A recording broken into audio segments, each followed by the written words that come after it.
मेरे प्यारे बच्चे, तुम्हारा बाबा तुम्हें बहुत प्यार करता है। मुझे मालूम है तुम्हारे मन में बहुत से प्रश्न रहते हैं। तुम कभी कभार मुझसे पूछते हो, क्या संसार में भी ईश्वर की प्राप्ति होती है और आखिर ये मुक्ति मिलती कैसे है।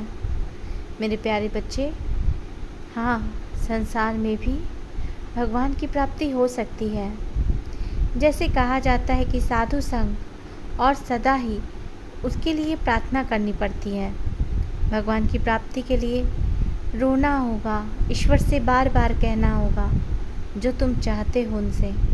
मन का सभी मैल धुल जाने पर ही उनका दर्शन होता है। प्यारे बच्चे, मन तो मानो मिट्टी से लिपटी हुई एक लोहे की सुई है और ईश्वर है एक चुंबक। मिट्टी के रहते चुंबक के साथ लोहे की सुई का कभी भी समागम नहीं हो सकता और संयोग नहीं हो सकता। लेकिन यदि उस सुई से मिट्टी की धूल हट जाती है तो उसे ईश्वर की प्राप्ति जरूर होगी, उसे चुंबक की प्राप्ति जरूर होगी। उसी प्रकार हम मनुष्यों में उस सुई में जो धूल है, जो मिट्टी है, उससे तात्पर्य है हमारे जीवन के काम, क्रोध, लोभ, पाप, बुद्धि इत्यादि। जबकि मिट्टी धुल जाने पर सुई चुंबक को खींच लेता है, अर्थात ईश्वर दर्शन हो जाता है। इसलिए चित्त की शुद्धि होने पर भी हमें ईश्वर की प्राप्ति होती है।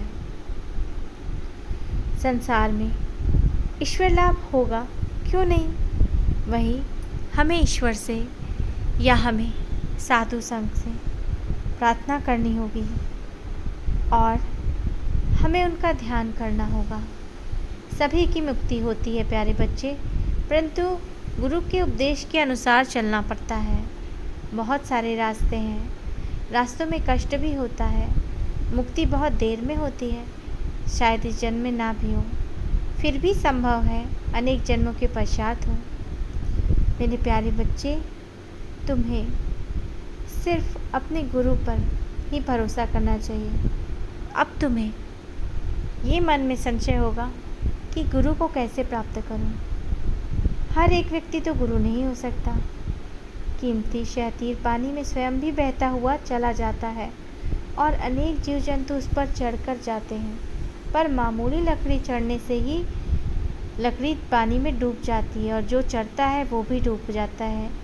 इसलिए ईश्वर युग युग में लोक शिक्षा के लिए गुरु रूप में स्वयं अवतीर्ण होते हैं। प्यारे बच्चे, सच्चिदानंद ही गुरु है। ज्ञान किसे कहते हैं और मैं कौन हूँ? ईश्वर ही करता है सब अकर्ता, इसी का नाम ज्ञान है। मैं अकर्ता उनके हाथ का यंत्र हूँ, इसलिए मैं कहता हूँ। प्यारे बच्चे, तुम्हें अपने जीवन में जो भी पाना है उसके लिए तुम अपने गुरु से प्रार्थना कर सकते हो। अगर ईश्वर को पाना चाहते हो तो उसके लिए तुम्हें ईश्वर से प्रार्थना करनी होगी। ईश्वर ही तुम्हारा सही मार्गदर्शन करेगा। तुम्हें गुरु चाहिए, गुरु भी ईश्वर ही देगा।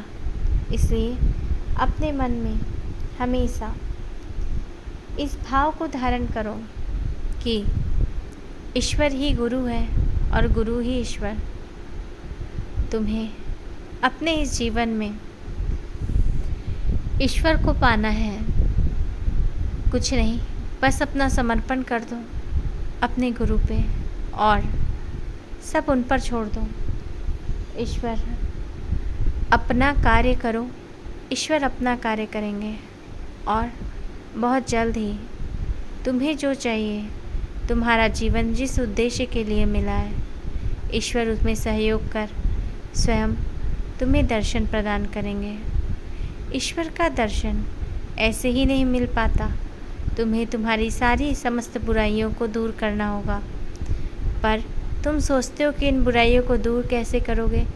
तुम्हें बस अपने इष्ट और गुरु पे समर्पण करना है और कहना है कि अब ये जीवन, ये तन मन धन आपका, बाकी सब आप जाने। मैं अच्छा हूँ, बुरा हूँ, जैसा भी हूँ आपका हूँ। मैं ना ये जानना चाहता कि मैं कैसा हूँ, सब आपको समर्पित है। अब इस जीवन की बागडोर आप पर है। और उसके बाद देखो तुम्हारे जीवन में कैसे अमूलभूत परिवर्तन आता है। अच्छा प्यारे बच्चे, फिर बहुत जल्द मिलता हूँ। तब तक तुम हमेशा खुश रहो।